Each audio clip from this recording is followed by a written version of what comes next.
I think that's a really good point, Brian, because I think it is the fact that most Americans, when they're told, look, these are pretty bad criminal people, and we're chucking them back either to their country or El Salvador, they're probably not going to be too bothered about whether some judge has decided he doesn't think this is particularly due process.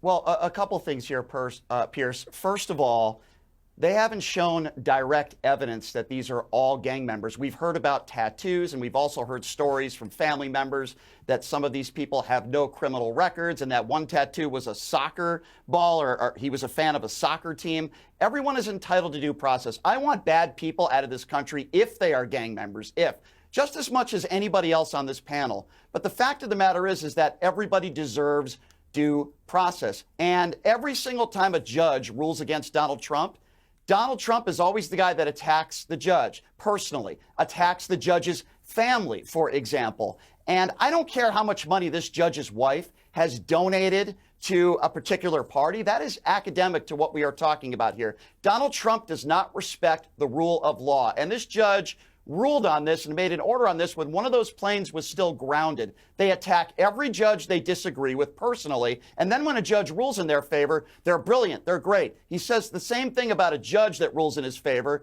as he says about Vladimir Putin. Brilliant, smart guy. I mean, I'm just getting sick and tired of this.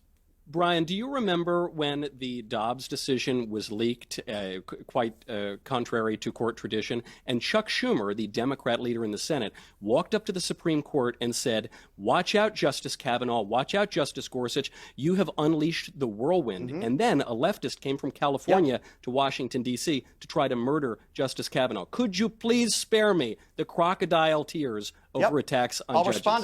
I'll respond to that. Unlike you, Michael, I don't use whataboutism, and I'm willing to go after both sides.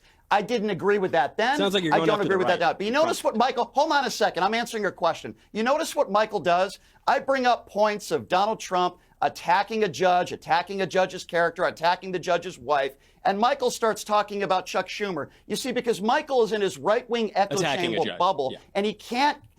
Well, why don't you criticize Trump for going after a judge's family then? Why do you have to bring up a Democrat and Chuck Schumer? I agree with you. Oh, I'm happy to answer that. Was wrong also. I'm happy to answer that. President Trump never said you've unleashed the whirlwind right before a left-wing assassin tried to murder Kavanaugh and potentially his whole family. President Trump pointed out that the judge's order was wrong,